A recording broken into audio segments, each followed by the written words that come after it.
Então, bom dia, senhores deputados, cumprimentar especialmente e agradecer a presença dos senhores secretários de Estado do Trabalho, o senhor Dr. Miguel Fontes e o secretário de Estado da Economia, Dr. Pedro Clínio, vamos começar imediatamente a nossa audição, uma vez que estamos um pouco atrasados e os senhores secretários de Estado têm compromisso, e passava de imediato ao senhor deputado coordenador José Moura Soeiro, do Grupo Parlamentar do Bloco de Esquerda, para apresentar o requerimento, e o senhor deputado tem 10 minutos. Muito obrigado, senhora Presidente.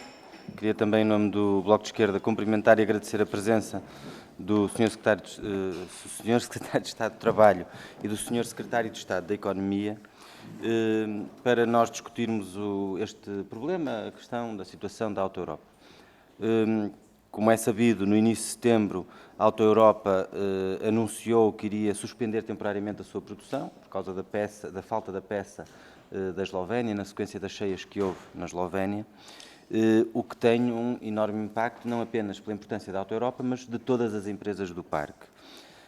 Cerca de 50% dos 11 mil trabalhadores do parque seriam afetados, e foram afetados, por essa suspensão temporária da produção, seja os trabalhadores que prestam a sua atividade diretamente para a Auto Europa e diretamente para as empresas do parque, que fornecem à Auto Europa, que têm serviços que prestam à Auto Europa, seja os trabalhadores que trabalham por via de empresas de trabalho temporário ou de empresas intermediárias das empresas do parque.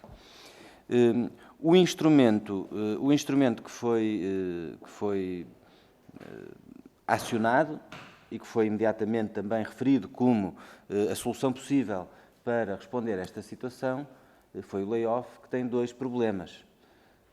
Um dos problemas é que o layoff implica uma perda de rendimento para os trabalhadores, de acordo com a lei, uma perda de 1/3 do rendimento, e tem um outro problema, que é que exclui os trabalhadores precários. Aliás, durante a pandemia nós tivemos justamente essa discussão e houve várias alterações do diploma do chamado layoff simplificado, precisamente para acautelar a manutenção dos vínculos precários que, por lei, não estão abrangidos pelo layoff.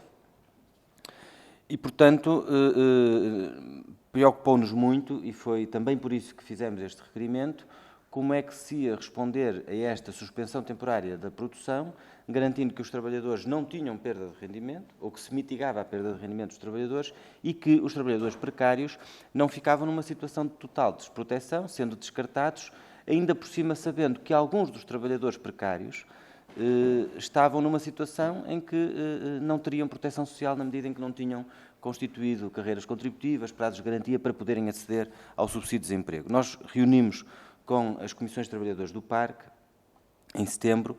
Soubemos também que o Ministério do Trabalho enviou para o terreno um gabinete avançado, creio que foi este nome que deram, constituído pela Segurança Social, por técnicos da Segurança Social e do Instituto de Emprego e da Formação Profissional. Soubemos também que houve, dos 425 precários que estavam numa situação de ficarem sem trabalho, a informação que temos é que houve 246 que terão comparecido junto dos Serviços da Segurança Social e do IFP e desse gabinete avançado, mas gostávamos de colocar algumas questões. Neste momento, a data para a retoma, a data que foi anunciada para a retoma é o 13 de novembro, se não estou em erro, pelo menos essa é a informação de que dispomos. Até lá, a produção não será retomada plenamente, ainda que já tenha sido parcialmente retomada em relação ao que se previa. Mas só a partir de 13 de novembro é que se retoma a produção na sua plenitude, nomeadamente com o trabalho aos fins de semana. O que significa que até lá há um conjunto de trabalhadores que está com perdas de rendimento entre os 5%, os da Auto Europa só perdem 5% porque a própria empresa chegou a um acordo com a Comissão de Trabalhadores de que pagaria a restante percentagem relativamente ao que é pago pela Segurança Social e, portanto, há trabalhadores com perdas entre 5% e 33% de rendimento até 13 de novembro. Nós achamos que deveria ser encontrado um mecanismo, desde logo exigir às empresas que assumam os custos dos riscos que tomam em função das suas opções de gestão, porque é preciso dizer que este problema é colocado por uma opção de gestão das empresas, que querem fazer uma gestão just in time, querem fazer uma gestão sem estoques e que, portanto, tenham essa opção de acumulação, de restrição de custos por via desses mecanismos de gestão, mas devem também assumir os riscos e não fazer repercutir os riscos das suas opções de gestão sobre os trabalhadores, nomeadamente por via de uma situação de suspensão temporária da atividade, que significou um corte de 1/3 do seu salário, embora não tenha sido 1/3 em todas as empresas. Mas, portanto, neste momento temos esse problema do corte salarial. Temos também o problema dos trabalhadores precários. Os 425 trabalhadores precários não foram chamados ainda para trabalhar. É esta a informação de que nós dispomos e gostávamos que fosse confirmada ou infirmada pelos senhores secretários de Estado. Ou seja, até ver, os trabalhadores precários continuam numa situação de desemprego e também a informação de que dispomos é que daqueles que foram recebidos pelo gabinete avançado que o Ministério do Trabalho pôs no terreno, havia pelo menos 24 que não tinham acesso às prestações de desemprego. Gostávamos de saber qual foi o compromisso que o Governo exigiu às empresas que estão a receber financiamento da Segurança Social por via do layoff, relativamente aos trabalhadores precários. Segundo, se o Governo procurou exigir a continuidade ou a retoma dos vínculos dos trabalhadores precários em empresas que, insisto, estão a receber dinheiro do Estado e da Segurança Social neste contexto de suspensão de atividade e, portanto, se foi exigido pelo Governo às empresas que assumissem uma responsabilidade perante estes trabalhadores precários. Qual foi a resposta que o Governo deu aos trabalhadores precários que não tinham acesso à proteção social? Foi criado algum mecanismo de acesso especial à proteção social, a subsídio de desemprego, a subsídio social de desemprego ou outra forma de garantia de rendimentos para os trabalhadores que não tinham acesso às prestações sociais? E o que é que o Governo entende também sobre empresas que têm ao longo de anos bastantes apoios públicos, empresas que no momento de dificuldade acionam o dinheiro da Segurança Social, mas que no fundo não estão disponíveis para assumirem os riscos das suas escolhas de gestão, que nos parece que é o que está aqui em causa. E gostávamos para já de deixar estas questões, sem prejuízo depois também podermos voltar a fazer mais algumas perguntas em função dos esclarecimentos dos senhores secretários de Estado. Muito obrigado. Muito obrigada, Sr. Deputado José Moura Soeiro. Agora, para uma intervenção inicial, tem a palavra o Sr. Secretário de Estado do Trabalho, Miguel Fontes, e tem 10 minutos inicialmente. Muito bem, combinaram que fosse ao contrário. Então, a intervenção inicial será do Sr. Secretário de Estado da Economia, Pedro Silínio. Estou a dizer bem? Sim. Tem 10 minutos, Sr. Secretário de Estado.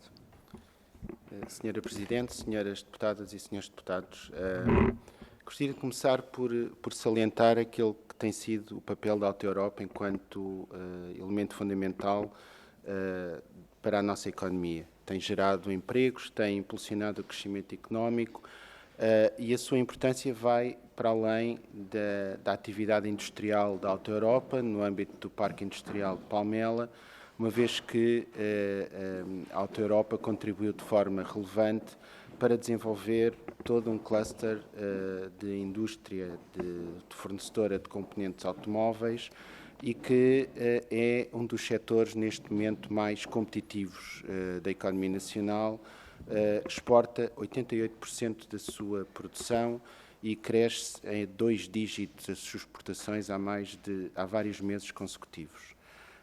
O facto desta indústria exportar 88% da sua produção é demonstrativo de que é uma indústria que não está dependente da Alta Europa para ser competitiva e para desenvolver a sua atividade no mercado, estando inserida nas cadeias de abastecimento de vários fornecedores, vários OEMs, produtores de automóveis, que, para além da Volkswagen, abrangem praticamente todas as marcas que circulam na Europa. Aliás, o próprio setor refere habitualmente que 100% dos carros que circulam na Europa têm pelo menos um componente produzido em Portugal na sua fabricação.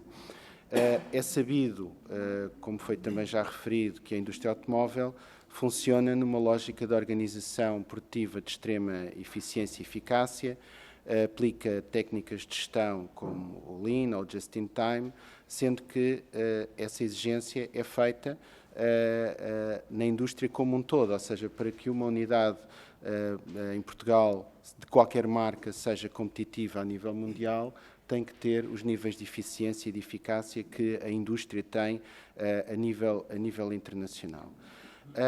No entanto, é verdade que a indústria pode enfrentar pontualmente desafios que podem afetar a sua produção e, neste caso, foi o que aconteceu. Estamos perante uma situação completamente imprevisível, cheias em agosto, na Eslovénia, que afetaram um fornecedor de um componente esse que nem sequer é fornecido diretamente à Auto Europa, é um componente que é fornecido para a fabricação de motores da Volkswagen, motores esses que, por sua vez, depois são distribuídos por várias unidades do grupo e esses sim afetam depois a capacidade de produção das várias unidades. E, portanto, temos indicação de que a Auto Europa não foi a única unidade afetada, nem o T-Roc foi o único modelo da Volkswagen afetado. Existem outras unidades que também sofreram paragens de produção e que estão agora também a proceder à sua retoma.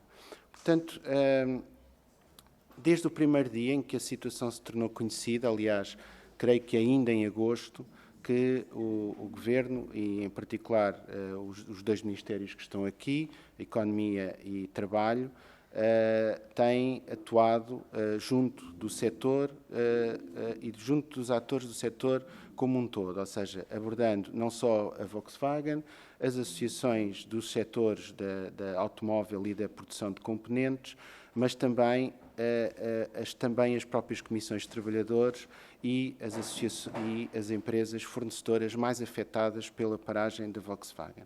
Com todos eles foram feitos contactos e reuniões. Essas reuniões também tiveram o objetivo de recolher e ter informações atualizadas no terreno, uma vez que aquilo que se verificou era que a informação evoluía com uma rapidez muito grande. Este trabalho permitiu que o Governo antecipasse essa retoma da produção da Auto Europa, ou seja, mesmo antes dela ter sido anunciada, foi dada a conhecer e, portanto, foi também partilhada com estes stakeholders, sendo que uma das principais preocupações que existiu era criar um clima de confiança junto de todos os stakeholders para evitar que as empresas tomassem decisões drásticas com base numa expectativa de paragem que efetivamente seria inferior àquela que se veio a verificar. Isto é, por demais, também importante porque a situação de emprego que nós temos cria uma situação, diria eu, atípica na nossa história de que um trabalhador que possa ser colocado no mercado de trabalho para ser recontratado, os números indicam que é recontratado por um preço superior àquele que saiu. E, portanto, isto significa que mesmo o custo da perda de trabalhadores iria implicar um custo acrescido quando as empresas quisessem retomar a sua atividade. Para além disso, existiam questões de competências que são necessárias para que as empresas, como um todo, pudessem retomar a sua produção o mais rápido possível e era muito importante que esta informação fosse partilhada e também que identificássemos aquelas que pudessem ser medidas que mitigassem os impactos desta paragem junto das empresas. Também com a Auto Europa trabalhámos no sentido de perceber se podíamos ter soluções no âmbito da indústria nacional para fornecer e substituir o componente em causa. Este trabalho foi feito com a Associação dos Fabricantes de Componentes da Indústria Automóvel, sendo que viemos depois, mais tarde, a saber que a Auto Europa, neste caso não a Auto Europa, mas a Volkswagen, porque as compras são centralizadas no grupo e, portanto, na Alemanha, encontrou alternativas de fornecimento em 2 outros fornecedores que permitiriam, então, retomar a produção. No entanto, também ficou lançado o desafio e a necessidade de promovermos aqui um trabalho mais próximo com a Auto Europa, junto com os fabricantes de componentes, no sentido de podermos aumentar o contributo dos fabricantes de componentes nacionais para a Auto Europa e, dessa forma, também podermos aumentar a resiliência do funcionamento da Auto Europa e preservar o seu funcionamento perante eventuais disrupções futuras que viessem a acontecer. Esse trabalho foi iniciado e esperamos que dê frutos, obviamente em articulação e em discussão entre a Volkswagen e os seus fornecedores, que dê frutos com o desenvolvimento daquilo que nós chamamos um clube de fornecedores da Volkswagen Auto Europa, que permita capacitar mais fornecedores para poderem fornecer componentes para a Auto Europa e, obviamente, aumentarem também, desse ponto de vista, a sua capacidade.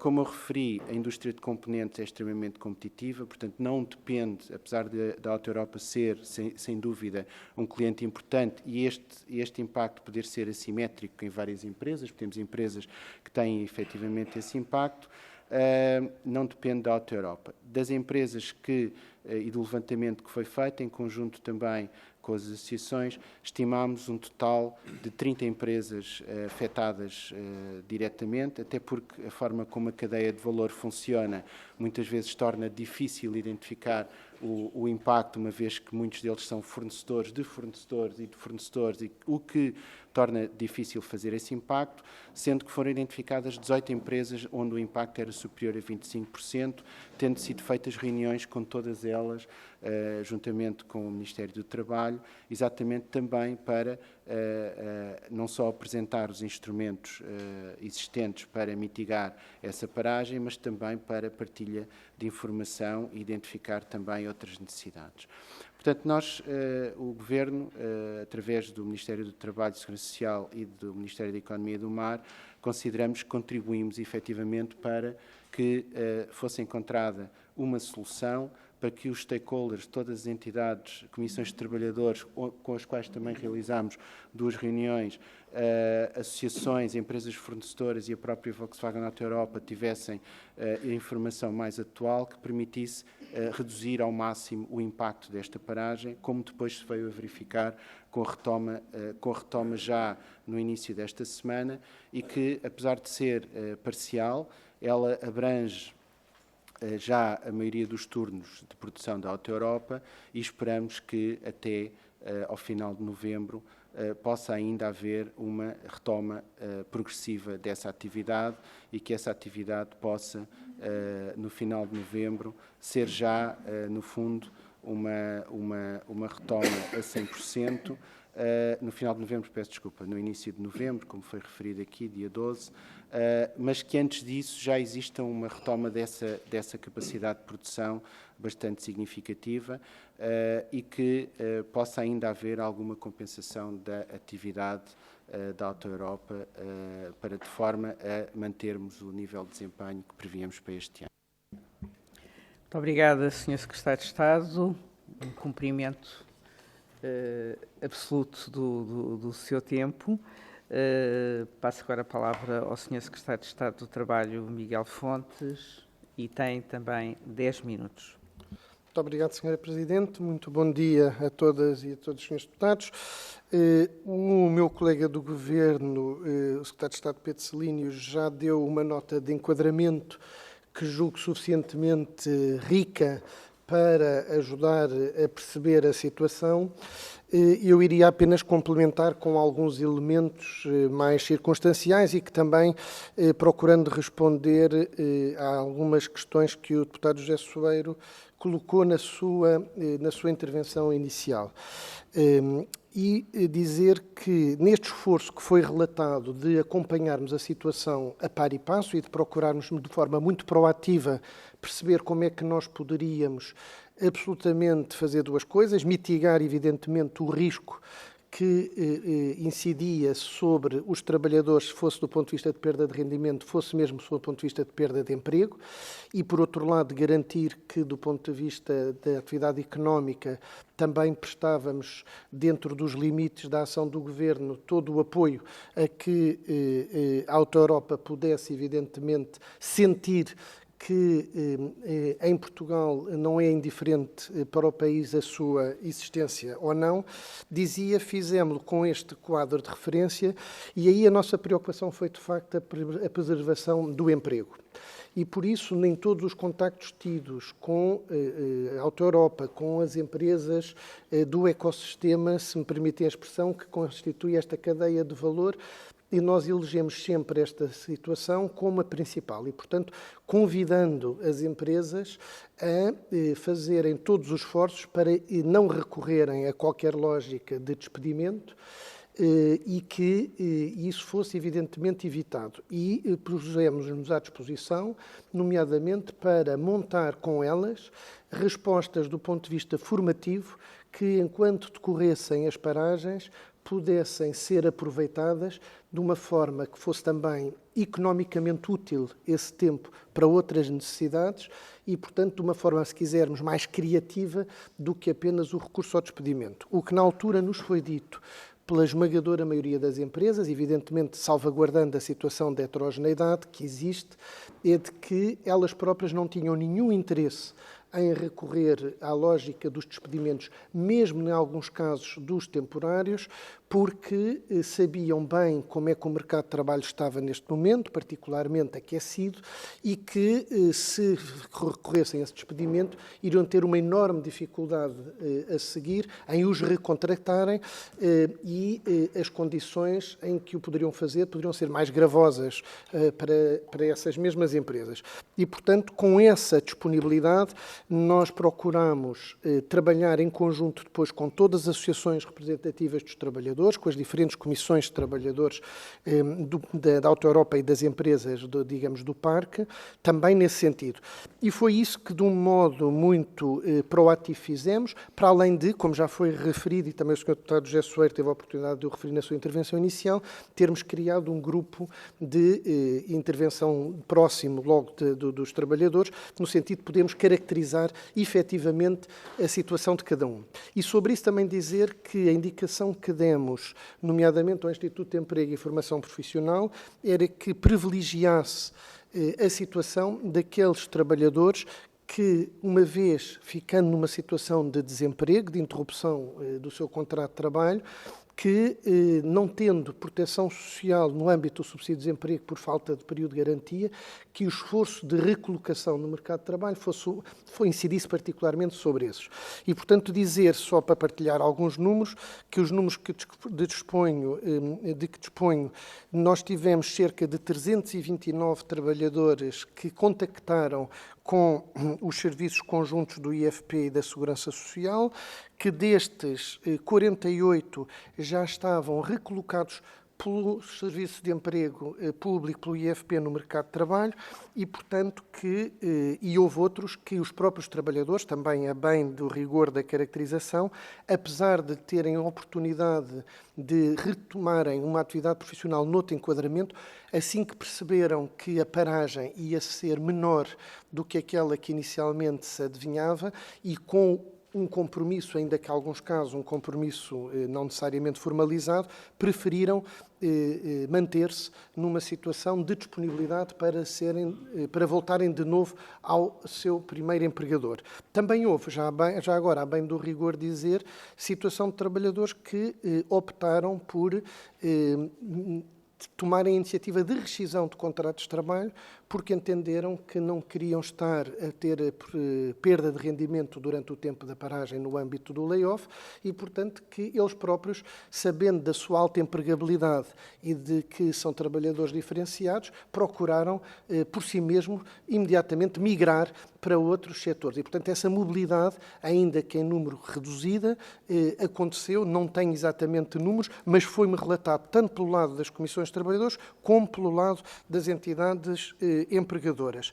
Dizer, por último, que, em complemento ao que o Sr. Secretário de Estado da Economia também disse, que a nossa preocupação é que esta intervenção seja feita com equilíbrio. E por equilíbrio entendamos-nos, nós temos que tentar salvaguardar seguramente o emprego dentro das regras possíveis, e as regras possíveis são aquelas que estão definidas no âmbito do Código de Trabalho, nomeadamente com os mecanismos que se cumprem ou não para aceder ao layoff, e essa avaliação foi feita pelos serviços competentes e os processos, uma vez entrados no Instituto da Segurança Social, foram diferidos em tempo muito ágil e rápido. Depois procuramos centrar o nosso esforço também, como disse, naquilo em que temos margem para o fazer, sem estarmos, digamos, a violar nem normas de direito comunitário, de auxílios de Estado, ou de distorção de privilegiar a empresa A, B ou o setor da economia B, C ou D relativamente a outros, e, portanto, numa lógica que tem de ser de equilíbrio permanente e, portanto, disponibilizando aquilo que podemos fazer a todos, que é, temos felizmente uma rede de centros de formação profissional que têm capacidade de desenhar muito rapidamente ofertas formativas para poderem responder a situações como esta. E foi isso que fizemos.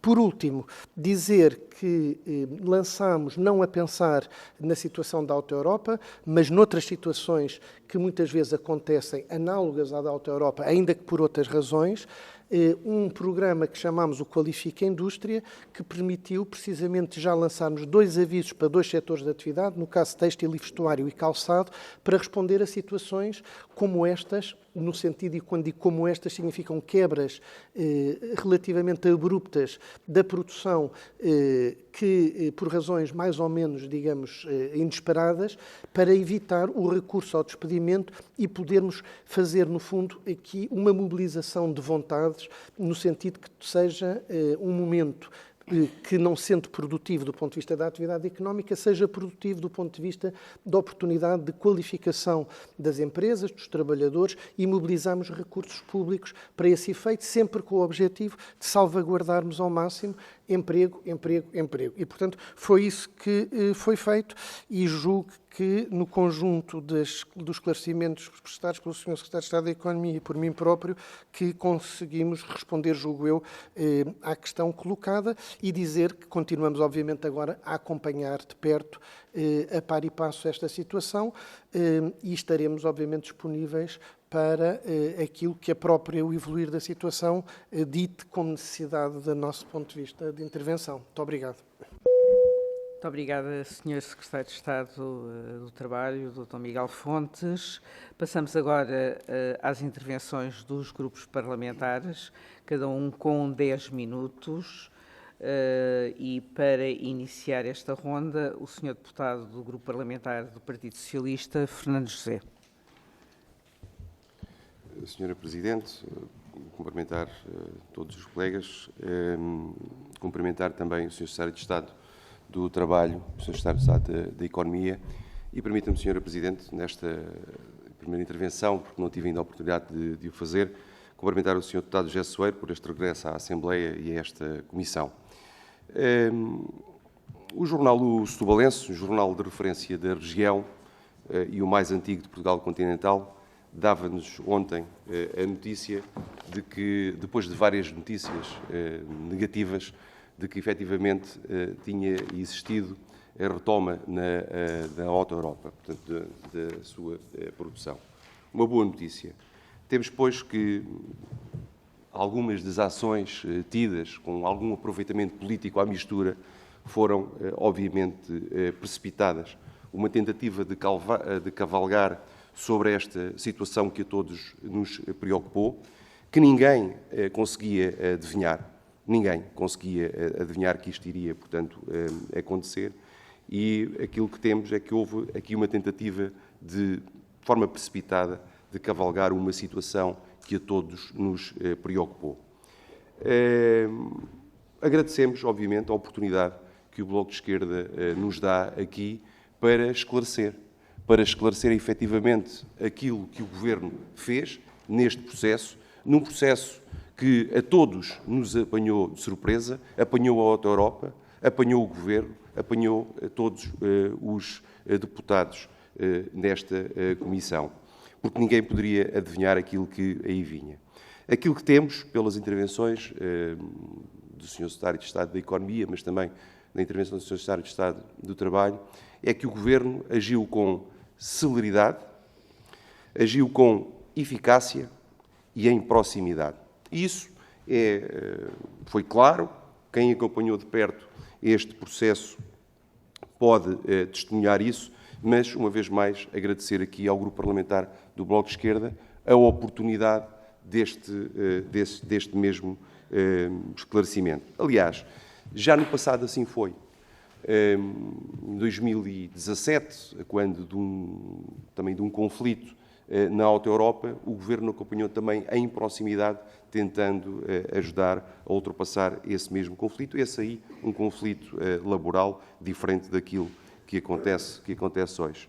Portanto, este foi um esforço de acompanhamento no terreno, em proximidade, com a constituição de equipas do IFP e da Segurança Social, que puderam acompanhar junto dos trabalhadores, até para ajudar aqui, como disse o Sr. Secretário de Estado, a mitigar o risco, mas também esclarecer os trabalhadores por toda uma desinformação que foi sendo criada à volta deste processo. E, portanto, felicitar aqui esta ação de proximidade com esta equipa do IFP, mas também da Segurança Social, que junto dos trabalhadores puderam esclarecer efetivamente todas as dúvidas que foram suscitadas. Depois dizer que o Governo esteve aqui, como esteve no passado neste processo da Auto-Europa, no terreno de forma proativa. E isso fica claro nas palavras, na informação que nos foi trazida aqui pelos senhores secretários de Estado. E, portanto, da parte do Grupo Parlamentar do Partido Socialista, face às declarações que aqui, a informação que aqui nos foi trazida pelos senhores secretários de Estado, muito pouco haverá mais para dizer, até porque esta é uma situação que está ultrapassada. Graças a Deus, felizmente, graças ao trabalho e ao empenho de todos, é uma situação que está ultrapassada.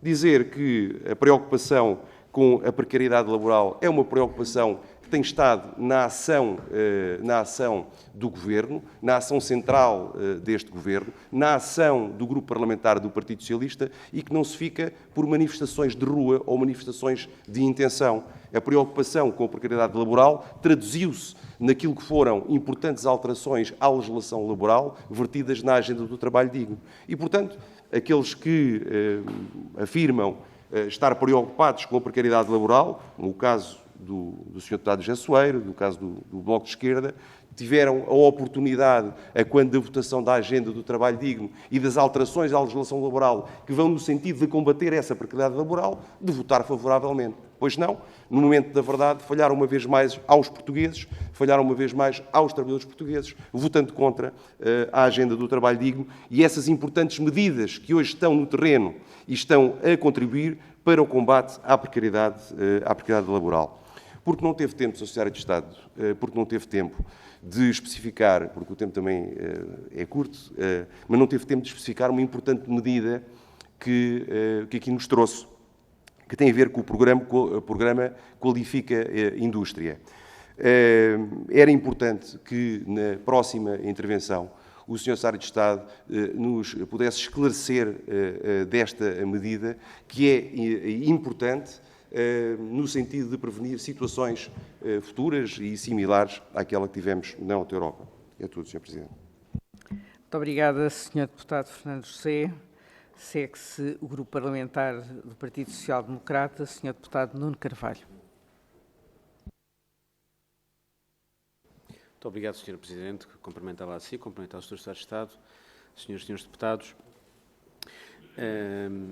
Bom, antes de entrar na questão aqui de contexto, que naturalmente é um contexto importante do ponto de vista económico, considerando aquilo que é a importância da Auto-Europa, não deixa de ser interessante, se me permitem, Senhoras e Senhores Deputados, observar o contexto político, que o Bloco de Esquerda, a tentar ao máximo dos máximos dizer que o Governo se devia ter metido e os Srs. Secretários de Estado explicarem que, enfim, que há uma questão até, diria eu, quase que exemplar no que diz respeito àquilo que é a relação da Auto-Europa com os seus trabalhadores, e perceba essa explicação, porque de facto é o que acontece, e há um papel que naturalmente as instituições do Estado, e diga-se, muito pouco de política ou decisão política teria aqui existir sobre esta matéria, mas sim, aquilo que é a atuação normal das instituições como tiveram que ocorreram precisamente para assegurar que esta normalidade e que esta paz social que existe entre a Auto-Europa e os seus trabalhadores, ou na sua comunidade, consiga-se manter, e mantendo-se até com os valores que o próprio Sr. Deputado do Bloco de Esquerda indicou que até são superiores àquela que a legislação obriga. Não deixa de ser curioso que até quem ouve o Sr. Deputado do Partido Socialista, Fernando José, parece que houve aqui uma intervenção massiva para lá daquilo que tinha que existir. A questão é que não tinha que existir e também não houve. Também não tinha que existir. É bom quando as empresas têm meios de resposta e respondem, pura e simplesmente.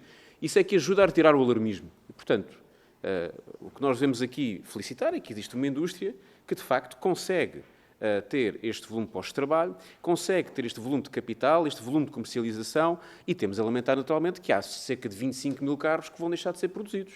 Isso é que depois, de facto, podia ter aqui interesse do ponto de vista político para percebermos como é que a nossa economia se vai ressentir, para percebermos, talvez, como é que nós devemos desenvolver uma matriz que permita, se calhar, no futuro, fazer sentido, criar mais fornecedores, sendo certo que não podemos ter a totalidade de fornecedores nesta área automóvel, mas talvez mais fornecedores, até mais fornecedores para Portugal, também para fazer com que a Auto-Europa não seja um dos principais importadores, porque também é um dos principais exportadores, mas também é um dos principais importadores. E quanto menos importar e mais produzimos cá, melhor é para os trabalhadores, e melhor é para o país, e melhor é para a economia, e isto é que diminui o risco. Eu diria que talvez aqui o ponto de decisão política, e entro aqui na questão que eu creio que é mais relevante para o Sr. Secretário de Estado, porque o resto, permite-me a expressão, é business as usual para o Governo. E teve que fazer o que tinha que fazer. Agora, as decisões políticas que se podem retirar desta surpresa é que são relevantes. E aqui é entender, uma vez que até o Sr. Secretário de Estado de Economia falou nisso, há perspectivas ou planos para a atração de mais indústria nesta área, não em particular sobre esta em concreto, que por acaso um dos fornecedores até vai ser a partir de Espanha, e outro da China, para suprimir esta decisão. Mas haverá ou não, eventualmente, não em concreto sobre esta peça que faltava, mas sobre outras, a possibilidade de haver componentes ou produção de outros componentes para Portugal que possam incrementar, trazer mais emprego, mais valor e ajudar a diminuir o custo das importações, ou o valor das importações.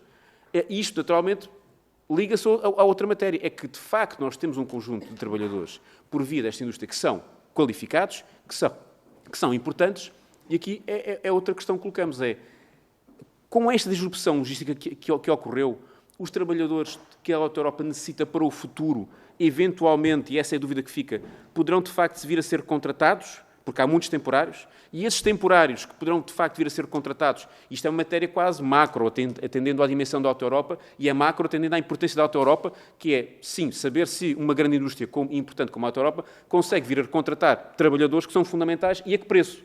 Portanto, nós temos cá uma quebra de 25 mil automóveis, isso tem uma importância, e será que vai haver uma quebra de competitividade porque a Auto-Europa vai ter que contratar estes trabalhadores? E aqui é que faz sentido na questão que falava o Sr. Deputado do Bloco de Esquerda, que é perceber a importância da estabilidade destes postos de trabalho para o futuro.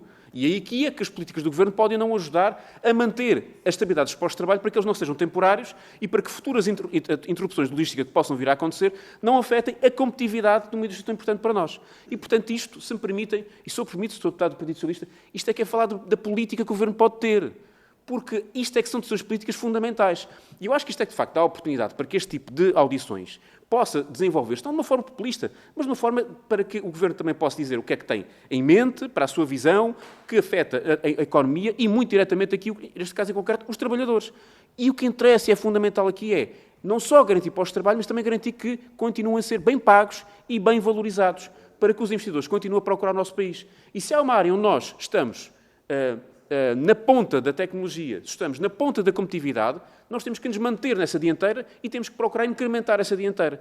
E estas políticas que aqui deixamos, estas questões, podem de facto ajudar a que isso aconteça.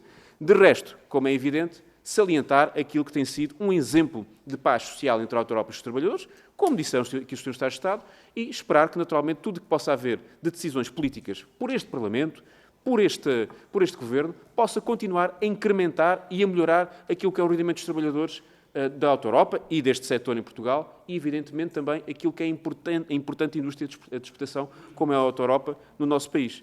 E, por isso, deixamos aqui estas questões que, de facto, elas sim são políticas e são relevantes. Muito obrigado. Muito obrigada, Sr. Deputado Nuno Carvalho. Temos agora o Grupo Parlamentar do Chega, o Sr. Deputado Jorge Calveias. Muito obrigado, Sra. Presidente. Agradecendo a presença dos Srs. Secretários de Estado do Trabalho, Miguel Fontes, e Secretário de Estado da Economia, Dr. Pedro Clínio, o Grupo Parlamentar do Partido Chega lamenta a situação de layoff a que teve de recorrer a administração da Auto-Europa, por razões alheias à sua vontade, tendo neste âmbito que enaltecer o bom senso de ambas as partes envolvidas, administração e representantes dos trabalhadores, que permitiu minorar as consequências da situação por via da assinatura de um compromisso aceitável que aceitou e evitou mal piores. Foi assim alcançado um acordo que, no entender do representante dos trabalhadores, e cito, dentro do contexto de layoff, que é sempre agressivo para os trabalhadores, foi o acordo possível, e da parte da administração da Europa, e volto a citar, que permite responder à necessidade da manutenção de liquidez financeira dos trabalhadores. Fim de citação. Em síntese, este layoff afetou cerca de 4 mil trabalhadores num universo de 5 mil, implicando para os trabalhadores abrangidos uma perda de 5% no seu rendimento. A boa notícia, além do facto da retoma ter sido iniciada um mês antes do prazo inicialmente previsto, a administração da Auto-Europa ter assegurado o regresso de 100 trabalhadores temporários e que Portugal poderá, com esta retoma, voltar a atingir este ano uma produção automóvel superior a 300 mil unidades, que é o limiar para poder ser considerado um país produtor automóvel.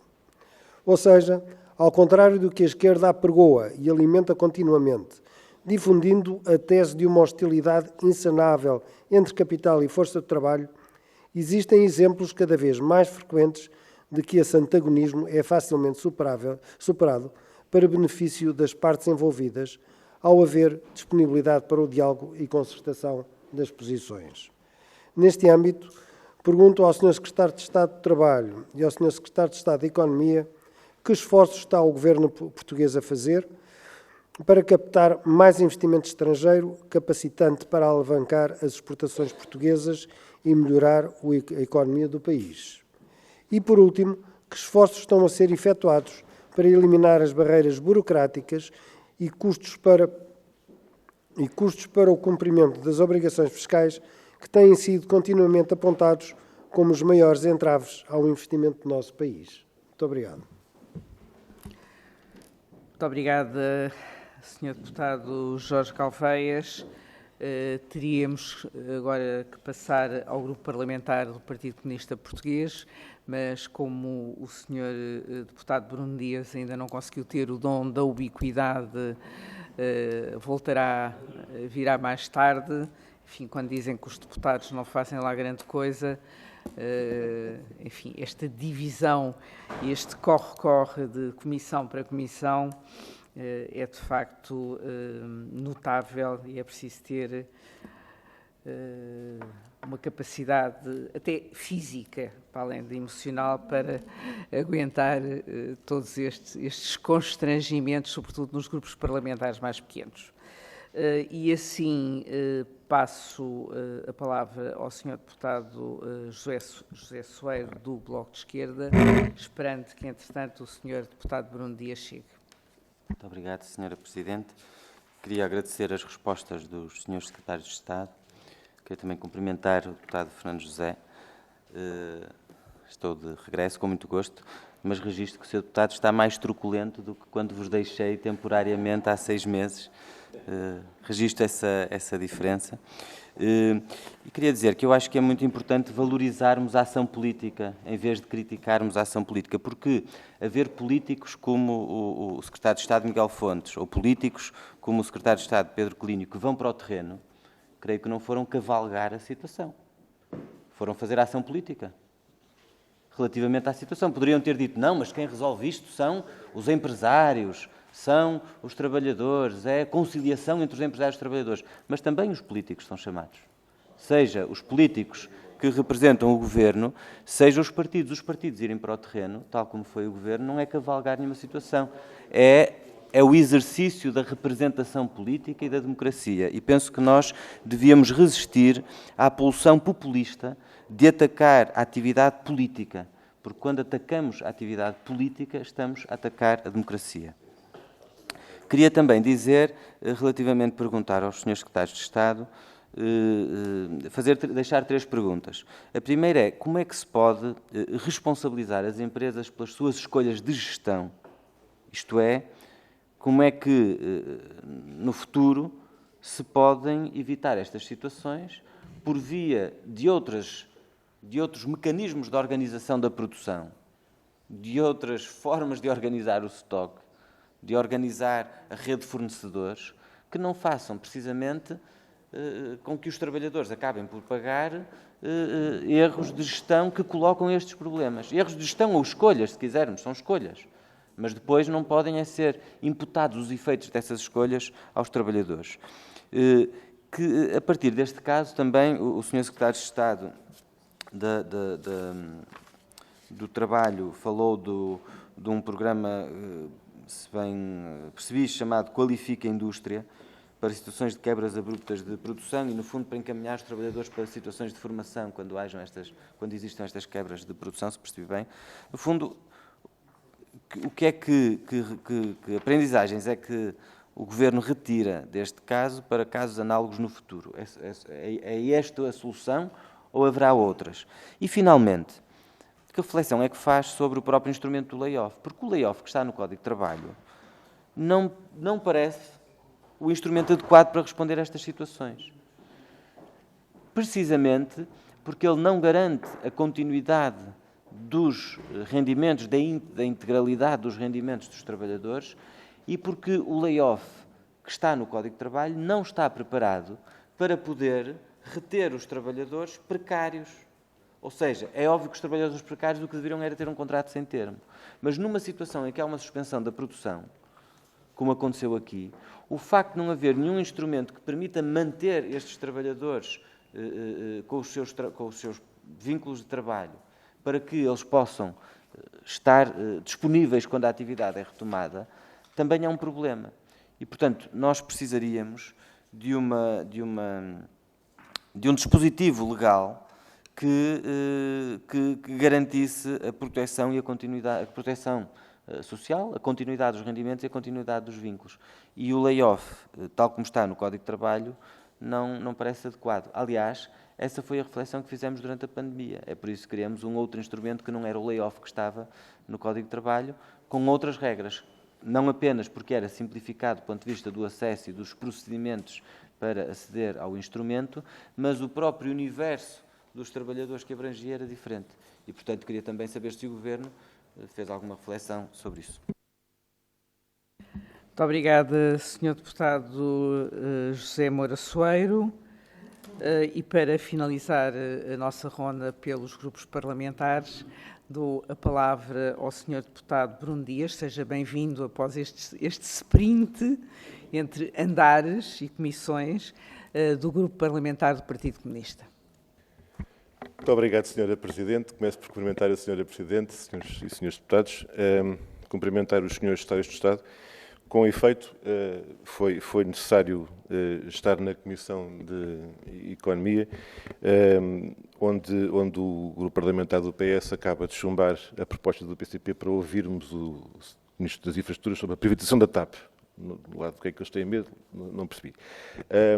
Eu queria, apesar de ter, durante estes minutos, me ter ausentado para estar na Comissão de Economia, ainda assim consegui acompanhar com atenção as intervenções, desde logo das informações dos senhores secretários de Estado e também aquela homenagem que o Grupo Parlamentar do PS fez ao Governo e à Administração e, portanto, o festejo que foi aqui feito relativamente à situação que os trabalhadores da Auto Europa e das empresas do Parque Industrial estão a enfrentar. queria só começar por sublinhar que os únicos que estão a festejar isto são mesmo os senhores deputados do PS, porque os trabalhadores não têm nada para festejar e não têm feito isso. E têm enfrentado uma situação de grande dificuldade. E a situação de grande dificuldade tem precisamente a ver com uma situação para a qual os trabalhadores nada contribuíram. Os trabalhadores não têm culpa nenhuma daquilo que tem vindo a acontecer nesta empresa, nestas empresas. Não são minimamente responsáveis pelo modelo de gestão que é altamente rentável, altamente eficiente, mas que tem vindo a dar milhões a ganhar, principalmente aos donos, aos acionistas da Volkswagen, e que em momentos de especial abundância, os principais beneficiários não têm sido, evidentemente, os trabalhadores, tem sido o capital destas empresas e, inclusivamente, há um mecanismo que eu não tenho a certeza se tem sido referido nesta reunião, que é um mecanismo que, em vez do layoff, já noutras alturas tem vindo a ser utilizado pela própria Volkswagen, que é o mecanismo dos down days. O mecanismo dos down days, paragem, digamos, por decisão da própria empresa, em que os trabalhadores não têm perda de remuneração, que foi inclusivamente, digamos, proposto, decidido pela própria empresa e acordado com os trabalhadores por insistência da empresa, em vez dos aumentos salariais que os trabalhadores deveriam ter tido. E a pergunta, desde logo, que se deve colocar em relação à fábrica da Auto Europa, depois em relação às outras empresas é outra conversa, mas logo aqui em relação a este problema, esta pergunta tem de ser feita, e eu até acrescento, se foi feita em devido tempo pelo Governo, e que resposta é que houve? Porquê este mecanismo do layoff, e já agora, porquê a Segurança Social a financiar esta paragem, em vez da empresa? Porque a empresa é responsável por aquilo que aconteceu, direta ou indiretamente. Quando eu digo empresa, não estou a dizer a unidade de Palmela, estou a dizer o grupo Volkswagen. E, portanto, com estas opções, com esta estratégia, com este modelo de gestão, há estas consequências que decorrem do risco que a própria opção assume. Então aí, porquê os trabalhadores, e quando digo os trabalhadores, digo os da fábrica, digo das empresas do parque industrial e digo os trabalhadores portugueses, que com a Segurança Social estão a financiar esta situação. Dito isto, queria colocar também o tema das admissões e dos despedimentos. A informação que nós temos é que todas as empresas do parque industrial não admitiram a totalidade dos trabalhadores de trabalho temporário despedidos e outras nem admitiram nenhum. E, portanto, nós falamos aqui de situações diferenciadas e, quando vamos ao concreto das várias empresas, a situação é pior do que andam para aí a dizer. Todas as empresas do parque, para não continuar com um turno em layoff, colocaram esses trabalhadores pelos outros turnos até a produção se normalizar, incluindo o trabalho aos fins de semana. A SMP, dos 83 trabalhadores em trabalho temporário despedidos, admitiram 15. A SAS, dos 45 trabalhadores temporários despedidos, admitiram 10. Todas as restantes empresas do parque que tinham despedido os trabalhadores de trabalho temporário não admitiram a sua totalidade. As que admitiram foi um número muito residual e todas elas apresentam como justificação que o seu cliente, Auto Europa, começou a trabalhar sem os fins de semana e, para não despedirem mais trabalhadores nem deixar um turno completo em layoff total, dividiram estes trabalhadores pelos outros turnos. Portanto, em relação ao parque industrial, a situação é mais grave do que aquilo que está a transparecer das intervenções. Por outro lado, em relação à Auto Europa propriamente dita, o Sr. Secretário de Estado do Trabalho e o Sr. Secretário de Estado da Economia também, de certa forma, sublinharam a importância que estes trabalhadores têm para a empresa e, pronto, e há uma evidência, não é? Experimentem lá pôr a empresa a trabalhar sem os trabalhadores. A questão é que, se eles fazem tanta falta, se eles foram readmitidos rapidamente, aqueles que foram, Então, porquê é que estão em trabalho temporário? Porquê é que estão permanentemente a evidenciar a sua necessidade?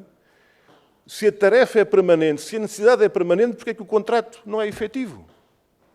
Essa também creio que é uma questão importante que devemos colocar e esclarecer. Daí que se tenha manifestado aqui também esta revolta dos trabalhadores, que ano após ano continuam em situação de contrato precário, numa empresa que é o seu emprego, é ali que estão, é dali que são, é aquele o seu trabalho, todos os dias, ano após ano, e continuam em contratos de trabalho precários. E se esta situação da paragem, por um motivo em que os trabalhadores são completamente alheios, que resulta das opções estratégicas e do modelo de negócio e de gestão daquela fábrica, veio evidenciar com particular clareza esta contradição entre necessidade permanente, tarefa permanente e contrato precário e temporário, eu pergunto que conclusões, que ilações, que consequências, também do ponto de vista do cumprimento da lei, é que esta situação tem relativamente, ou da parte do Governo. Pronto. Última questão, dirigida especialmente ao Sr. Secretário de Estado da Economia, que tem a ver com a incorporação nacional nesta cadeia de valor. Nós falamos muitas vezes, não aqui, mas no local próprio, que é a Comissão de Economia, sobre o problema da componente importada das nossas exportações. O PCP fala sobre isto muitas vezes e dá um particular ênfase a este tema. E nestas alturas fica também particularmente claro porque é que isto é importante. Que tem a ver com a produção nacional, tem a ver com emprego, com direitos no nosso país, tem a ver com, eu diria, a nossa capacidade de vencermos e evitarmos dependências externas como aquela que agora aconteceu e acontece. Falou há pouco o Sr. Secretário de Estado numa coisa chamada, ou designou por grupo de fornecedores da Auto Europa. Eu gostava de pedir que aprofundasse essa informação, que desenvolvesse essa informação. O que é que efetivamente está a ser feito? A informação que nós temos é que, inclusivamente, havia capacidade por parte de um fornecedor de terceira linha para, relativamente a essa substituição, digamos assim, e acabou por ser o grupo Volkswagen que dispensou o produtor nacional, o fornecedor nacional. Foi isto que eu depreendi da sua explicação. Gostava que nos ajudasse a compreender melhor como é que tem sido, efetivamente, o trabalho e com que resultados, por parte do Governo junto da empresa, para que haja, efetivamente, uma opção por mais fornecimento de componentes pela indústria portuguesa, à fábrica da Auto Europa. E é nesse sentido que não é só para evitarmos que este tipo de coisas voltem a acontecer. É essencialmente para cumprir, na prática, aquilo que depois, na teoria, estamos todos de acordo, que é reforçar a incorporação nacional, que é dar mais oportunidades à produção nacional, à nossa indústria. Bom, mas então vai daí, como se costuma dizer. É essa a pergunta que fica. Quais são, então, digamos, as concretizações nessa matéria? Muito obrigado. Muito obrigada, Sr. Deputado Bruno Dias. Agora os Srs. Secretários de Estado têm 50 minutos, o mesmo tempo que foi concedido aos grupos parlamentares, e proponho que os dividam como entenderem. Sr. Presidente, muito obrigado. Vou, obviamente, seguindo aquilo que foram as principais questões que foram identificadas, responder às questões que os Srs. Deputados e as Sras. Deputadas colocaram nesta comissão. Obviamente que, começando aqui por introduzir o tema de que, efetivamente, nunca foi nossa intenção substituir-nos àquilo que era a atuação, quer das empresas, quer das comissões de trabalhadores e dos próprios trabalhadores neste processo. Aquilo que o Governo pretendeu foi sempre, por um lado, garantir que existia uma partilha de informação por todos para que não existissem atuações, digamos assim, precipitadas, nem por parte das empresas, nem por parte de trabalhadores, que de alguma forma fossem para além daquilo que efetivamente era a perspectiva de funcionamento, de interrupção. Eu dou aqui nota de que logo na primeira reunião que tivemos com o Diretor-Geral da Auto Europa, ficou claro de que a data limite que foi indicada para layoff tinha uma probabilidade muito grande de ser reduzida. E, portanto, esta mensagem tornava a mensagem que tínhamos que passar junto dos stakeholders irrelevante, sendo que ela teria que ser feita com a necessária reserva, uma vez que não era garantido ainda qual é que seria a data, qual é que seria o momento de antecipação da retoma da produção da Volkswagen. Saber que, vou dar só este exemplo, as próprias empresas assumiam que a retoma a ocorrer no início de novembro não ocorresse a 100%, portanto, ou seja, o que significa que o cenário, de alguma forma, que foi até empolado um pouco por alguns órgãos de comunicação social, dava uma indicação de que só em novembro é que iríamos retomar a produção e mesmo assim não seria na totalidade, quando na realidade o cenário que se colocava era que havia uma probabilidade bastante grande de haver uma antecipação dessa retoma, e isto tem uma influência clara naquilo que são as opções que as empresas tomam relativamente à sua gestão, àquilo que é também não só a sua gestão relativa às relações laborais, mas é preciso também perceber que a gestão envolve outras componentes, nomeadamente os próprios fornecedores de materiais e de matérias-primas das empresas que têm que gerir esses contratos de fornecimento que estão assumidos e que têm que ser honrados e, portanto, tudo isso tem um conjunto de aspectos que são relevantes para que as empresas, neste caso, possam mitigar o seu impacto. E permitam-me também dar aqui uma nota de que a paragem, obviamente afetando, ou tendo esse potencial de afetar os trabalhadores, afeta também, em primeiro lugar, as próprias empresas. Portanto, as próprias empresas, ao pararem, ao deixarem de vender, ao deixarem de ter rentabilidade e ao terem que assumir todo um conjunto de custos de estrutura que existem, para além daquilo que são os custos, mesmo nos regimes de layoff adotados, continuam a existir custos por parte das empresas, há um impacto direto naquilo que é a rentabilidade das empresas. E, portanto, essa penalização é uma penalização que as empresas terão que assumir pelas suas opções de gestão. E deixem-me agora fazer o enquadramento também daquilo que são questões de opção de gestão. Permitam-me puxar a minha experiência anterior a estas funções, uma vez que também já fui docente de logística e operações, para, de alguma forma, dar aqui aquilo que é uma perspectiva sobre a organização deste setor em particular.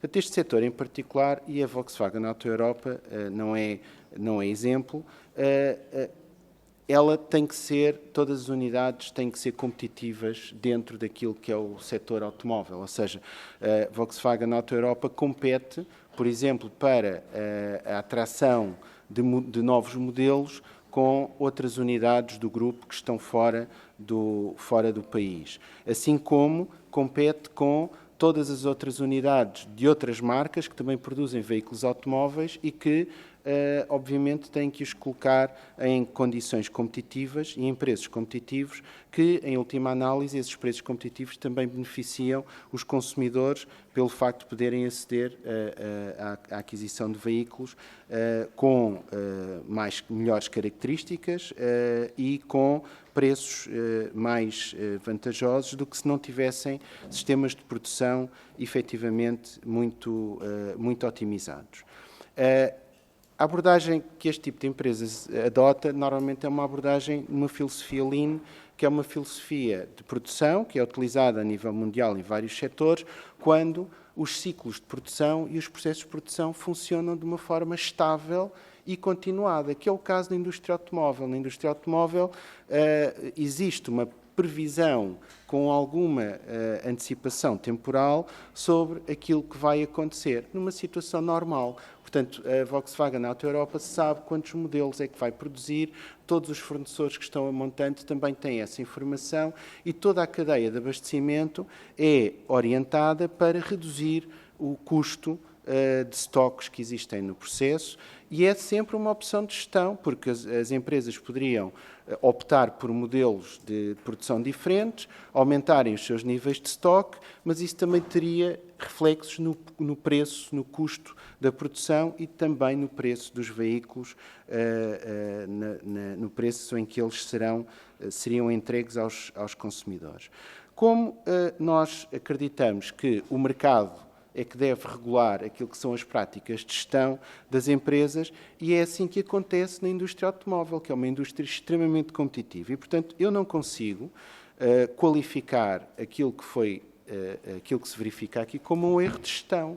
Quando existe uma cheia em pleno agosto, na Eslovénia, que faz parar um componente que, digamos assim, nem sequer é fornecido diretamente à Auto Europa, portanto, a própria Auto Europa nem sequer teria condições de aprovisionar esse componente para antecipar essa quebra e, portanto, é efetivamente uma nova realidade à qual, obviamente, o setor vai ter que se adaptar, nomeadamente a questão das disrupções nas cadeias de abastecimento, causadas por falta de alguns materiais e também por disrupções causadas por este tipo de fenómenos climáticos que, infelizmente, têm sido cada vez mais frequentes. Mas deixem-me também fazer aqui o cenário do que é que aconteceria se digamos assim, esta produção, ou se tivéssemos uma incorporação, vamos lá ver, eu estou perfeitamente de acordo com o acréscimo de incorporação nacional, não só na Volkswagen, mas em todos. Mas vamos olhar para este caso em particular. Um componente que é fornecido a uma unidade que produz motores, que não está em Portugal e que, portanto, significa que este componente nunca seria produzido em Portugal e fornecido diretamente à Auto Europa. Se a percentagem de incorporação nacional, neste caso em particular, fosse mais elevada, e eu vou dizer a percentagem de incorporação, se calhar até vou corrigir, se a dependência da indústria nacional da Volkswagen, ou da Volkswagen fosse maior, isto significaria que o impacto que teríamos desta situação teria sido, aí sim, bastante devastador. Porque teríamos um número muito mais significativo de empresas, um número muito mais significativo de trabalhadores, que, uma vez que esta componente vai para uma fábrica de motores, que por sua vez são fornecidos a Portugal, uma exposição muito maior à Volkswagen teria um efeito muito mais danoso. Aquilo que nós temos que trabalhar é na competitividade da indústria como um todo. E a competitividade da indústria significa posicionarmos as nossas empresas de componentes nas cadeias de abastecimento, incluindo também na cadeia de abastecimento da Volkswagen e da Auto Europa, sendo que estes grupos multinacionais têm processos de aquisição e de compra que são centralizados e que são concorrenciais e que fazem com que, como eu referi, até salvo erro, 88% da produção nacional até se destina para fora do território nacional. Isto não tem nada de mal. Obviamente, aquilo que nós teremos é que aumentar a incorporação da produção nacional nas cadeias de valor globais e, com isso, também aumentar a incorporação nacional dentro da Volkswagen. Portanto, esta questão, e continuando a abordar as questões que foram colocadas, levam-nos também a um conjunto de atuações que têm sido relevantes. Já agora, eu gostaria de salientar, e peço desculpa, eu sei que escrevi esse número aqui algures, exatamente, que o setor de componentes, desde 2015, já investiu 5,6 bilhões de euros, ou seja, 1.000 milhões de euros, na sua capacitação, na sua modernização, na sua inovação, e é também por via deste investimento que o setor consegue atingir este nível de desempenho. Aliás, o setor cresce a 2 dígitos nas exportações, salvo erro, há cerca de 14 ou 15 meses consecutivos. Portanto, e tem vindo constantemente a crescer, obviamente com exceção do ano em que tivemos o impacto do Covid, mas tem vindo sempre a crescer de forma significativa ao longo dos últimos anos.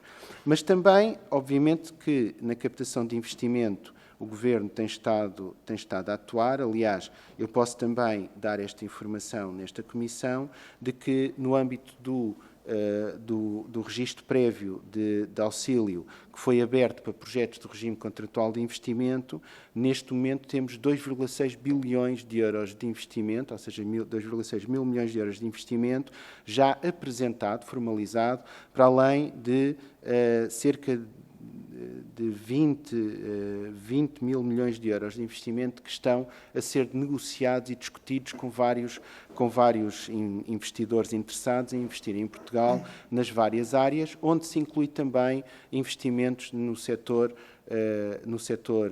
aliás, na cadeia de abastecimento do setor automóvel, incluindo setor automóvel, produção de baterias e de outros componentes que são relevantes para esse efeito. Obviamente que estas negociações que estão a ser conduzidas pela AICEP, à medida que traduzirem compromissos firmes, eles serão devidamente anunciados e divulgados nesse momento. Deixem-me também acrescentar que, relativamente ao Clube de Fornecedores, o que é que está... aliás, antes do Clube de Fornecedores, dar uma nota de que o Governo tem, no âmbito das agendas mobilizadoras, 4 agendas mobilizadoras destinadas ao setor automóvel.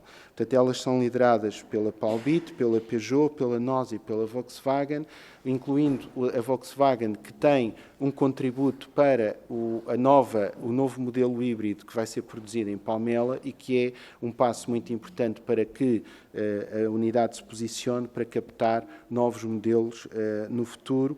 E, portanto, são investimentos, eu não tenho o valor exato, mas posso referir que devemos de rondar entre os 100 a 200 milhões de euros de investimentos que estão aqui dentro do setor automóvel e que envolvem toda a cadeia, ou seja, não são projetos de uma única empresa, são projetos que envolvem vários fornecedores, envolvem também as universidades, os centros tecnológicos, de várias áreas também, exatamente para produzirem novas soluções na produção de veículos automóveis, sejam eles naquilo que tem a ver com o desenvolvimento de novos modelos de novas condições ambientais para o interior dos veículos, para a componente de eletrificação, de adaptação da indústria e, portanto, todos eles são efetivamente importantes. O Clube de Fornecedores é uma iniciativa que nós queremos dinamizar, tem a seguinte lógica. Portanto, o Clube de Fornecedores é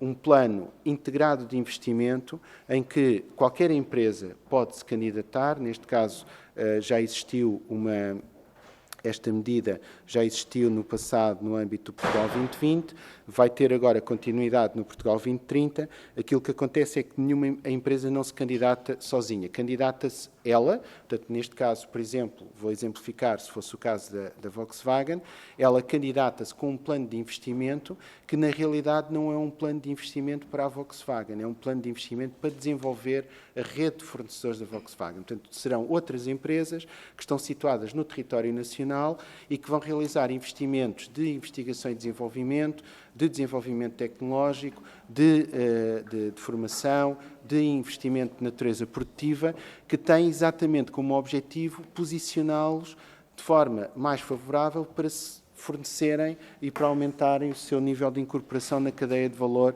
da Volkswagen. É um regime competitivo.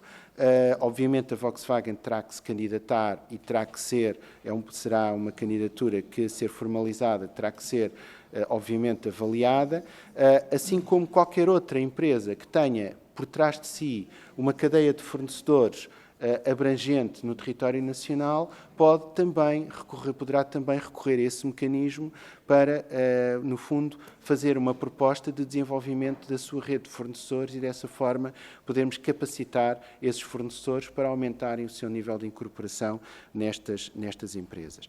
Estes fornecedores, depois, nesse âmbito, terão apoios no âmbito do Portugal, neste caso o Portugal 2030, de acordo com os regimes de apoio que estarão em vigor, para poderem ter um cofinanciamento sobre os investimentos que irão realizar para essa modernização. Portanto, eu creio que respondi no essencial às questões que foram aqui identificadas. Portanto, passava agora a palavra ao meu colega Secretário de Estado do Trabalho. Muito obrigado.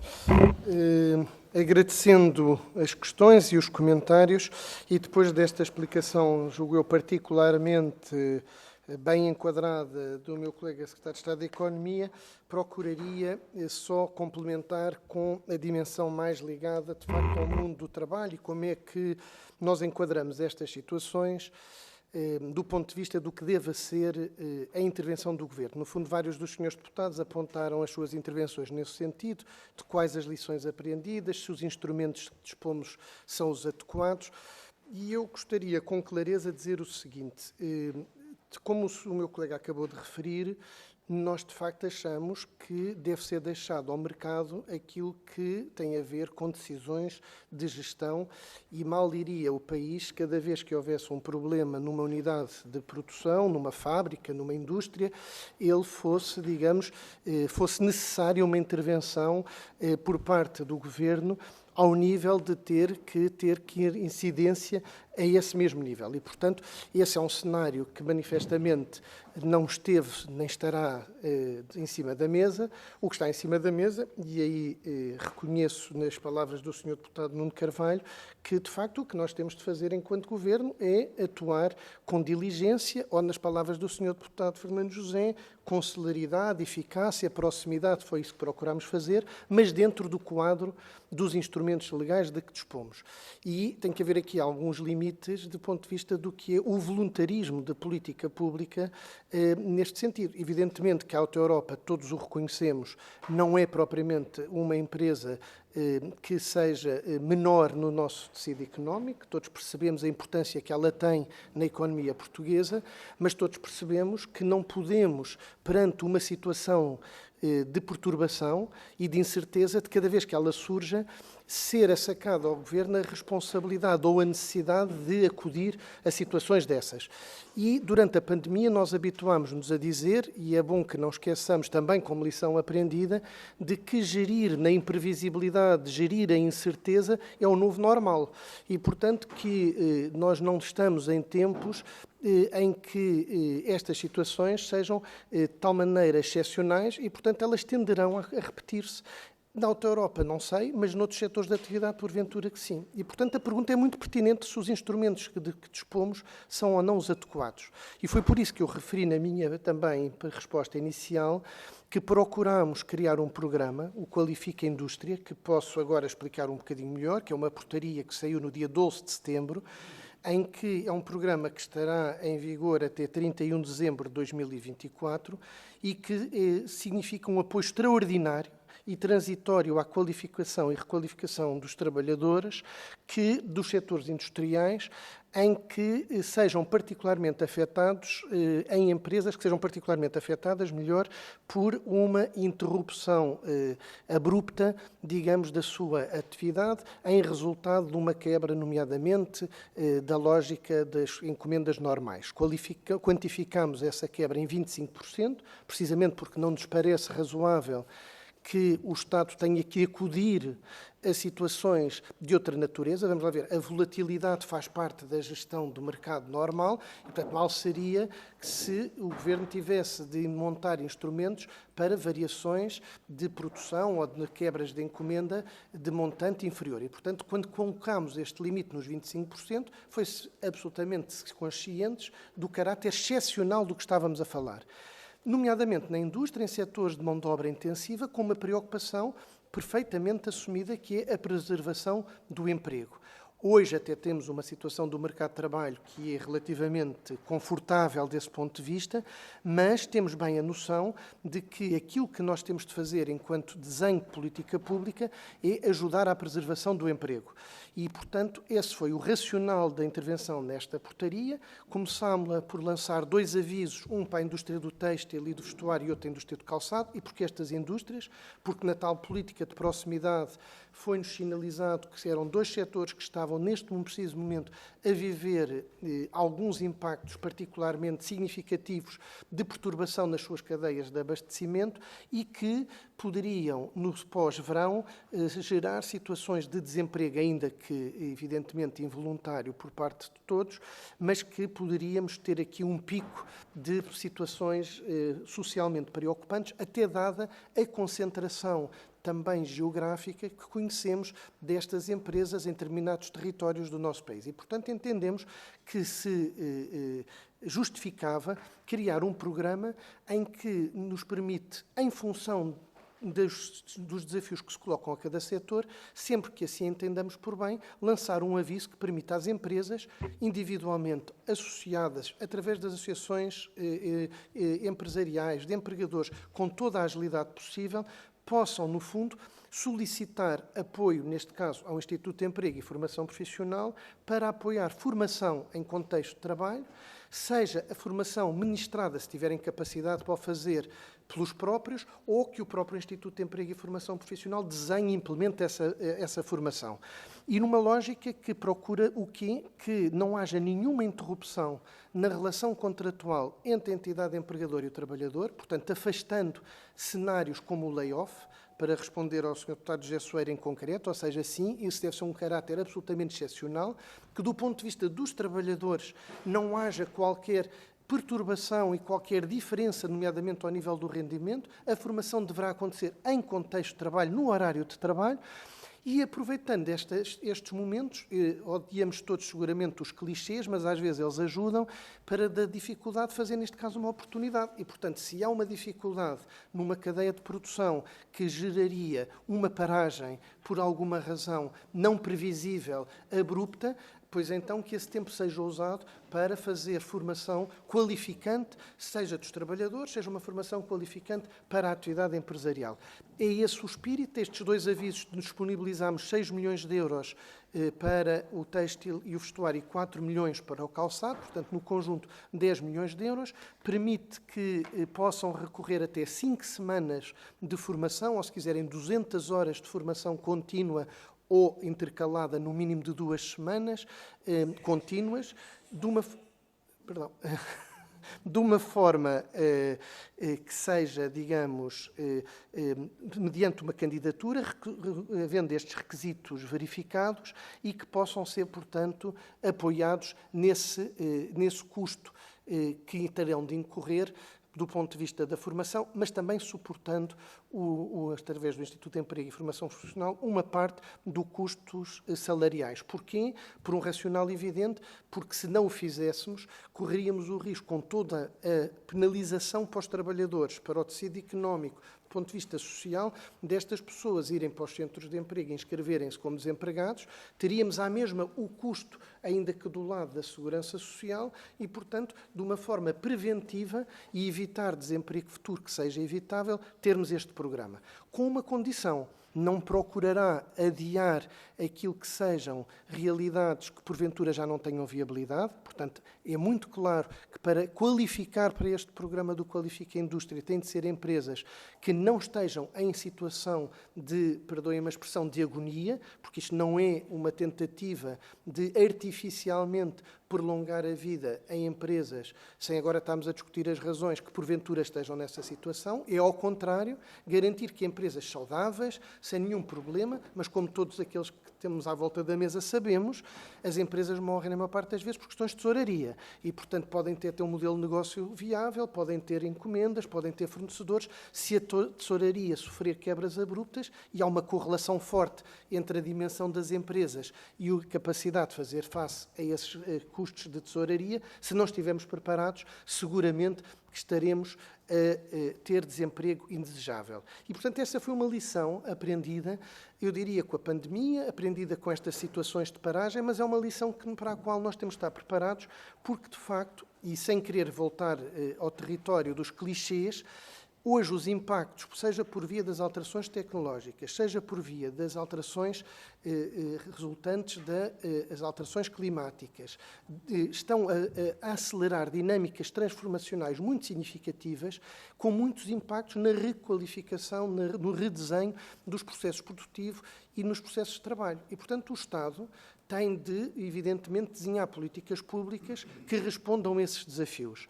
Bom, este exemplo da Auto Europa, se formos a montante, nasce do problema, se quisermos, das próprias alterações climáticas. Ninguém esperaria uma cheia na Eslovénia em pleno agosto com aquela dimensão. Mas como todos os dias somos surpreendidos com fenómenos climáticos extremos, como todos percebemos a necessidade de acelerar a agenda da descarbonização, como todos sabemos os impactos que isso gera no tecido económico, o que nós estamos a procurar é trazer os instrumentos de política pública para ajudar as empresas a fazerem esse processo, mas sem nos substituirmos às empresas.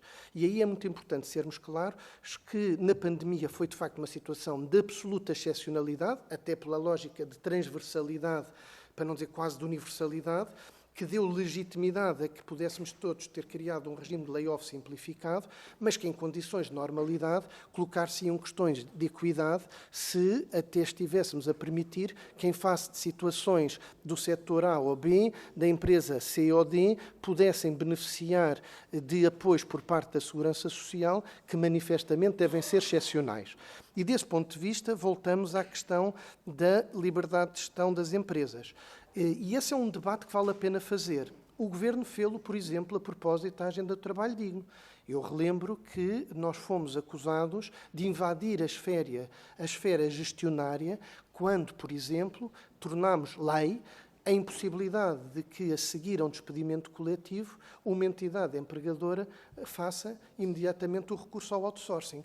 E tive a oportunidade, nessa altura, por ocasião desse debate, eu e o Governo, de uma forma coletiva, de explicarmos que sim, é discutível, mas a opção do Governo foi clara e a do Parlamento, que depois o acompanhou ao ter criado a lei depois da proposta de lei, foi no mesmo sentido. Foi no sentido de dizer, bom, nós temos que ponderar bens em presença, às vezes os interesses são contraditórios, aqui está o caso, entre uma opção de gestão e a preservação do emprego e daqueles que se inscrevem, e por isso a agenda se chama do trabalho digno, de que o emprego não pode ser tratado como uma simples mercadoria, mas que tem um valor intrínseco que deve ser objeto de uma especial proteção, nós dissemos não faz sentido e, portanto, não vamos inverter a ordem. Os modelos de gestão é que têm que se compaginar a esta hierarquia de valores que ficou codificada em termos de lei no Código de Trabalho. O mesmo fizemos com a alteração do regime legal dos trabalhadores temporários, quando tornámos ainda mais claro em que condições é que a situação do recurso ao trabalho temporário deve existir, e ele pode e deve existir se cumprir o que está na lei, para as situações que são previstas, porque nós, insisto nesta frase que já várias vezes aqui a disse e já várias vezes os senhores deputados me ouviram, nós temos de facto saber distinguir flexibilidade de precariedade. E se quisermos transformar uma na outra, não prestaremos seguramente um bom serviço aos trabalhadores, ao país e às empresas. E toda a determinação a combater precariedade e toda a determinação a combater o uso abusivo e subversivo de instrumentos legais que devem existir para situações de flexibilidade, mas sem, digamos, os anularmos. E por isso, os trabalhadores temporários aqui, mais uma vez, essa foi a mensagem clara e foi-nos explicado, não apenas pelas empresas, mas também por muitos das comissões de trabalhadores, que de facto aqui havia diferentes situações. Há de facto trabalhadores temporários na Auto Europa que são para fazer face a baixas, a doenças prolongadas, a licenças parentais e, portanto, são verdadeiramente temporários.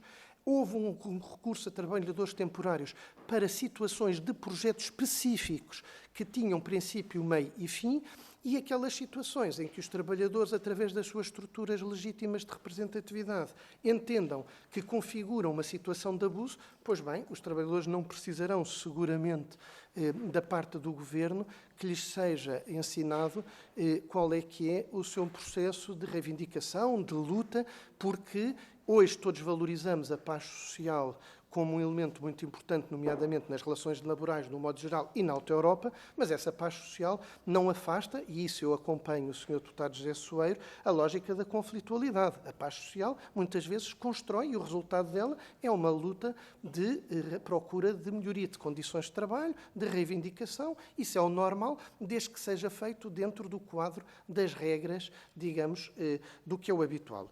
Ao Governo, julgo que todos compreenderão que o que se lhe pede é equilíbrio. Equilíbrio na mobilização destes instrumentos, equilíbrio no sentido de ajudar a ultrapassar as dificuldades e não a torná-las ainda maiores. E desse ponto de vista, julgo que este foi um processo exemplar, de facto, na medida em que revelou, e permitam-me que o diga, uma maturidade muito grande de todos os intervenientes. E da nossa parte, a preocupação que houve, como o meu colega há pouco referia, era de que não houvesse intervenções precipitadas, geradas, digamos, muito, às vezes, na base do receio do que vem aí a seguir. Houve um esforço de mitigar, de facto, estes impactos, por um lado pela Auto-Europa, por parte das empresas que fazem parte desta cadeia de valor e por parte dos trabalhadores, em que estiveram sempre, de uma forma muito responsável, a procurar encontrar as melhores soluções. Sendo que as melhores soluções também aqui são heterogéneas. E já agora partilho, e não cometo nenhuma inconfidência, que quando tínhamos reuniões com as comissões de trabalhadores, houve uma dimensão que foi particularmente sinalizada por todos eles, que era de que no final do dia nós não desenhássemos nenhum instrumento que penalizasse quem tinha adotado, digamos, uma prática, eu vou-lhe chamar boa prática, mas só me responsabiliza a mim, a de ter ido mais longe do que o do layoff obrigaria em termos de suportar os custos com os trabalhadores, que foi o caso da Auto-Europa, em que foi até 95%, situação que não foi, sejamos claros, acompanhada por todas as empresas, nomeadamente que fazem parte desta cadeia, e houve o cuidado dos trabalhadores nos dizerem que, no final, aquilo que desenhássemos não que fosse, digamos, uma situação perversa, que era, em nome de queremos proteger a situação dos trabalhadores que estivessem numa situação de maior vulnerabilidade, tivéssemos a dar a mensagem errada, que fizesse com que, de uma próxima vez, uma Auto-Europa entendesse que não precisava de ir tão longe na aplicação do seu layoff, porque alguém se haveria de substituir. E, portanto, a palavra certa é mesmo equilíbrio. E, portanto, eu julgo que o repto que o Sr. Deputado José Soeiro lançou é muito oportuno, mas eu diria partilho com todos. Eu acho que, de facto, o Código de Trabalho foi recentemente alterado por via da Agenda do Trabalho Digno, mas acho que há espaço para pensarmos e, seguramente, pensarmos de forma consequente se a forma como ele hoje está pensado ainda é suficiente depois da pandemia, depois de um regime do layoff simplificado, depois, digamos, de todas estas situações, ou se é merecedor de, com a ponderação devida e sem que estejamos a legislar em cima de uma emergência que julgo que todos concordarão que não é propriamente a melhor prática legislativa nem a mais avisada, a que se possa vir a pensar no aprofundamento deste regime com este sentido de equilíbrio que sublinho. Não nos devemos substituir às responsabilidades dos empregadores, mas a segurança social, evidentemente, na sua lógica previdencial, tem sempre que ter aqui uma lógica de poder deixar em situação de proteção social e de não vulnerabilidade aqueles que visa proteger. E é isso que procuramos sempre com estas intervenções. E, portanto, terminava dizendo que acho que este foi um processo que, felizmente, está a chegar a bom termo, sem nenhuma lógica, digamos, celebrativa, que seria, porventura, inadequada, mas só celebrativa no sentido que revelou essa maturidade de todos os intervenientes, mas, de facto, para o cenário inicialmente desenhado, a informação que nós temos, e termino também com essa nota, é que mesmo a totalidade da produção ainda possa acontecer durante o mês de outubro, no final do mês de outubro e já não mesmo em fevereiro, e que, em novembro, e que a questão dos trabalhadores temporários, essa sim é a minha nota final, eu julgo que ficou muito claro para as empresas o seguinte: se de facto estamos a falar de trabalho permanente, é do seu interesse que não mantenham situações que os desprotegem também, porque eu nisso fui muito claro e o Governo foi muito claro com os empregadores,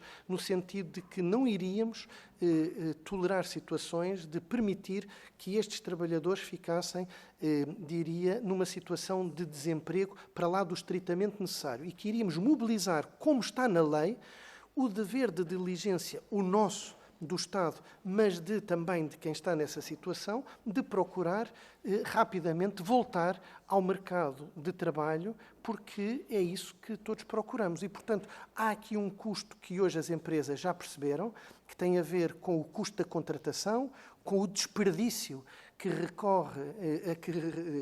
se recorrerem a uma rotação excessiva de trabalhadores, porque, evidentemente, estamos a falar de setores de atividade que têm um grau de diferenciação muito significativo, com horas de formação associados, com questões de cultura organizacional evidentes e, portanto, tem um custo económico, é uma linguagem que percebem muito facilmente, associado e, portanto, é do interesse de todos promover uma relação de trabalho que seja verdadeiramente mais interessante para todos, sempre que seja possível. Eu acho que esse caminho tem vindo a ser trilhado e, de um modo geral, lá hoje, e permitam-me que seja otimista, uma consciência bastante mais aguda do que existia há, porventura, 10 anos atrás, no passado, de que a precariedade e o combate à precariedade não é só uma questão de justiça social ou de melhoria das condições de vida dos trabalhadores. É também um fator de competitividade da nossa economia,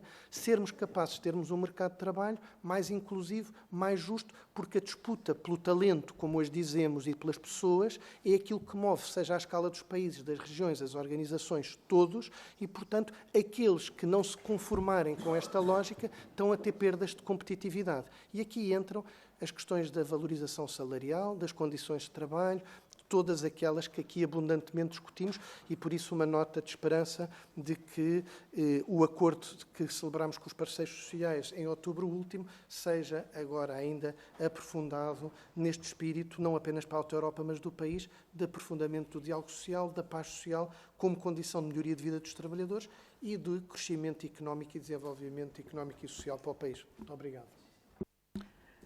Muito obrigada, Sr. Secretário de Estado. Acaba aqui a audição sobre a situação dos trabalhadores da Alta Europa. Parece que não, ainda não termina. Sr. Deputado Bruno Dias. A Sra. Presidente dirá. Muito obrigado, Sra. Presidente.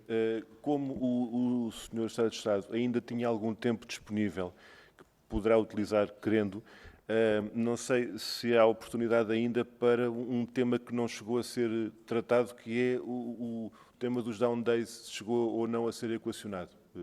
Queria só colocar esta questão. Muito obrigado. Sr. Secretário de Estado, querem responder? Muito brevemente, nós, obviamente, nos contactos que mantivemos com a Alta Europa, todas as hipóteses foram postas sobre a mesa, no sentido de lhes perguntar a que instrumento é que iriam, digamos, recorrer. E, portanto, foi-nos explicado que dentro daquilo que é a política de gestão da empresa e daquilo que está acordado, inclusivamente, com os trabalhadores, essa situação inicialmente não configurava porque a paragem que estava prevista excedia largamente aquilo que era o planeamento normal, digamos, e previsível. E, portanto, os down days são usados para paragens, digamos, de caráter programado, vou-lhe chamar assim, em que sabem que tem que haver necessidade de fazer manutenção, algum tipo de necessidade que é conhecida previamente e, portanto, objeto de programação, e esta, tratando-se de uma paragem absolutamente não previsível e excepcional, e pela duração que inicialmente se estimava ser muito superior a esta, entenderam que o mecanismo a que deveriam e poderiam recorrer para fazer face era o do layoff. E foi feita essa avaliação e, de facto, nos termos do layoff atual, os requisitos eram cumpridos e, portanto, não havia nenhuma razão para ser negado o recurso ao layoff quando ele foi solicitado por parte, nomeadamente, da Auto Europa e das restantes empresas, ainda para mais com a garantia de ter uma cobertura do ponto de vista do rendimento dos trabalhadores maior do que aquela que está estritamente, a que estão estritamente obrigados nos termos do layoff.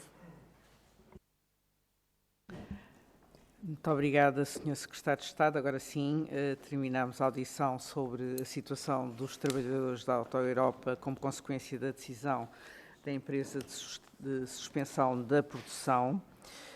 Agradecer, antes de mais, aos senhores deputados os comentários, as questões que nos permitiram, de facto, perceber muito melhor este case study que é a Auto Europa e, sobretudo, aos senhores secretários de Estado que fizeram aqui uma complementaridade extraordinariamente interessante, ou seja, questões, explicações na área empresarial do modelo de gestão escolhido e explicações na área laboral em relação aos trabalhadores, sendo que estamos num tempo que é caracterizado por uma plena incerteza. A grande certeza é mesmo que só há incerteza. Agradeço também, como é timbre desta comissão, a elevação como correu o debate. Isto aqui nunca é um ringue de wrestling. E, portanto, como podem ver, senhores secretários de Estado, há grande paz social. Muito obrigada por terem vindo.